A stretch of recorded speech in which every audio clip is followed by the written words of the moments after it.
Wow, this is totally wild. We got TED Ed, uh, a group with like TED Talks and stuff, talking about Nazis being recruited by the United States after the defeat of Germany. Project Paperclip, where the United States protected a bunch of Nazis, especially those that had a lot of uh, intelligence, those that, worked on rockets, those that had knowledge of biological warfare, and various other Nazis that were high ranking. The United States brought over to the US so that they can continue their work. The United States did not hate Nazis. They loved Nazis, especially if that meant the United States could get an advantage over other nations in the world.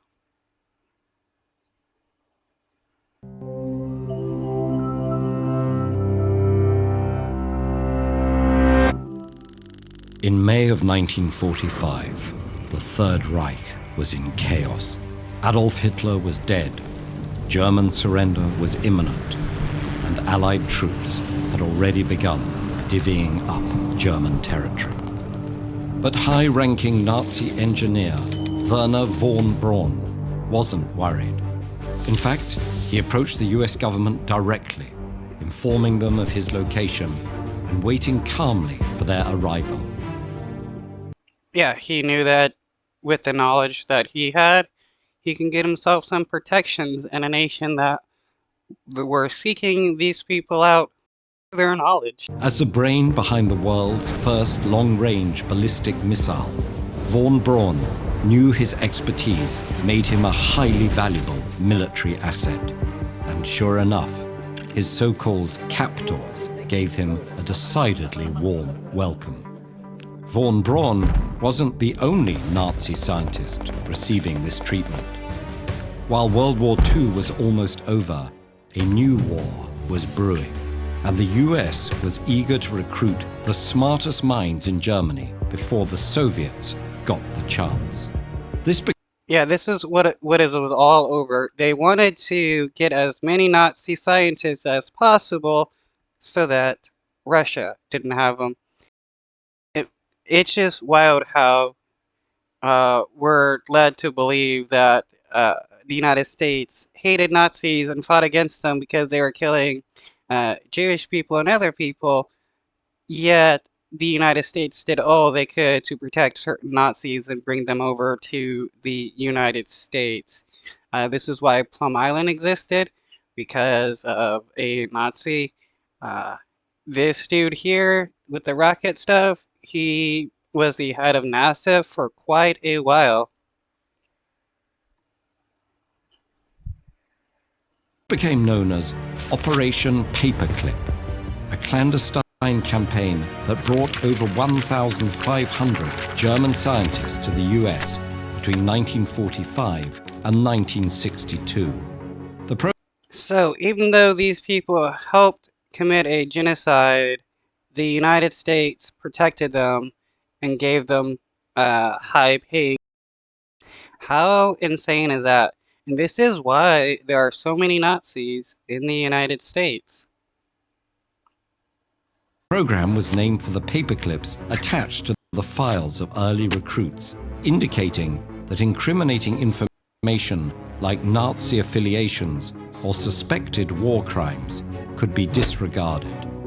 Von Braun, for example, had overseen an SS project that relied on forced labor from thousands of concentration camp prisoners. While von Braun approached the US directly, other scientists had to be identified and located. One important asset in this effort was a Nazi-compiled list of Germany's top scientists, which someone had unsuccessfully tried to dispose of by flushing down a toilet. But the US was just one player in this scramble. The Soviets were also competing to seize German brainpower, resorting to bribery and forced relocation. The French and British. This just goes to show that these people didn't care that these people were Nazis. All they cared about was getting as much power as possible. And this is why so many nations don't care about committing genocide, because they're full of genociding supporting fascists. Lacked the money to lure the best German brains. But that didn't stop them from kidnapping the occasional scientist. They also stole patents and dismantled factories to learn what they could. The US approach, however, featured a different and particularly tempting brand of coercion, the promise to relocate entire German families and grant them citizenship. This Wow, the United States was giving citizenship to Nazis who committed genocide. How does that show that the United States was against what the Nazis were doing? It shows that they supported what the Nazis were doing. They just didn't like the Nazis having so much power. controversial offer was one of the reasons paperclip was initially shrouded in secrecy. But the project became difficult to hide when Germans started popping up all over the US. The military tried to get ahead of any controversy by revealing the operation to the press in late 1946. But the Yeah, German scientists recruited by the USA. Or, an accurate headline, Nazis recruited to the United States by the USA. news immediately attracted criticism from many prominent voices, including Albert Einstein, Eleanor Roosevelt, and the NAACP, as well as many. Can you imagine being one of the targeted people by the Nazis, fighting against them only for your nation to protect these people? It would be insane. I would be livid if I was somebody who helped the United States defeat the Nazis just for the United States to protect the Nazis. Veterans organizations. These parties opposed granting German scientists citizenship, while millions of displaced persons, including survivors of Nazi atrocities, had no chance of coming to America. Wow, so Jewish people looking to come to the United States had no chance of becoming US citizens, but see, German scientists the had a free pass to becoming citizens. How insane is that? It is truly insane, the evils that the United States truly does. Most Americans were also against employing former Nazis in sensitive national security positions. But as the Cold War ramped up, the military argument for keeping these scientists out of Soviet hands overpowered popular objections.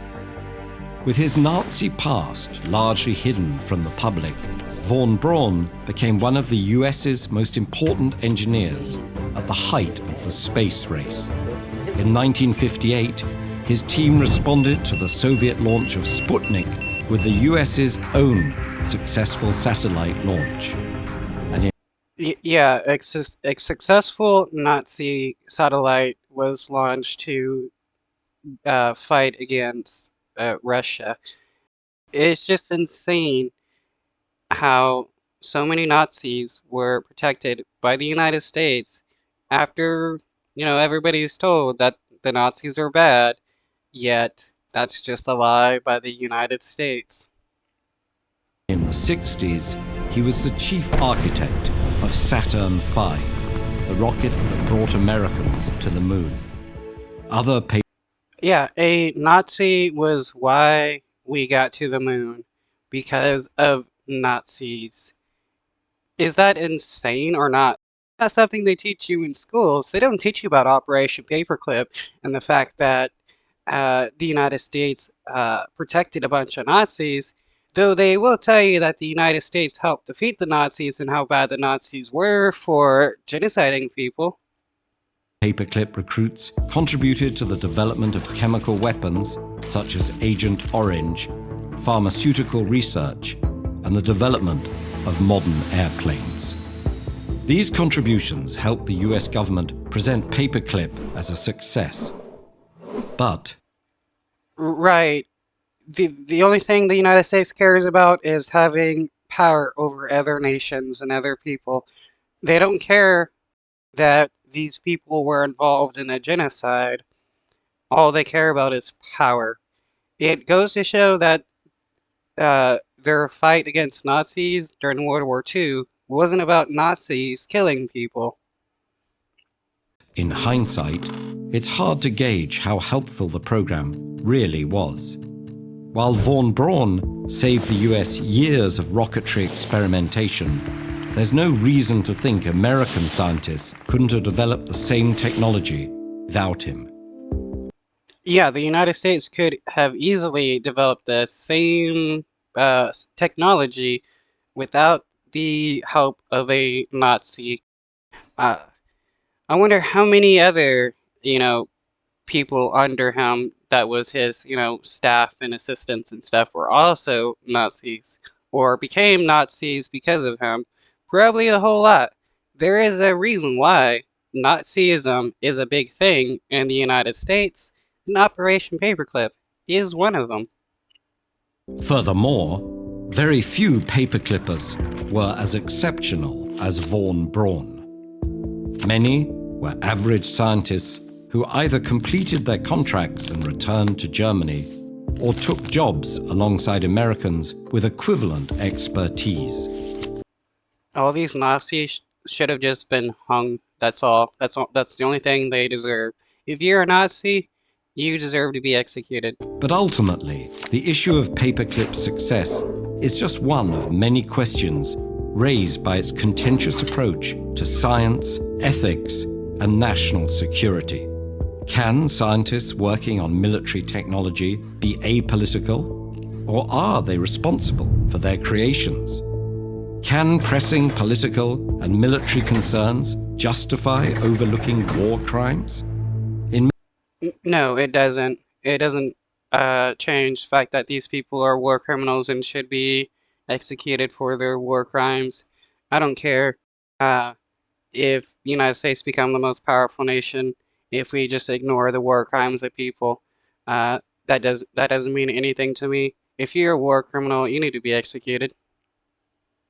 In many ways, von Braun's obituary sums up the operation's murkiness. A kind of Faustian shadow may be discerned in the fascinating career of Werner von Braun. I mean, any other nation, if they find that a Nazi has been hiding in their nation, they punish them, even if they're like 90 years old.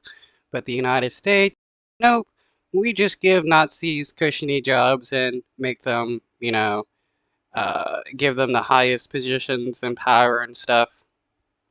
A man so possessed of intellectual hunger that any accommodation may be justified.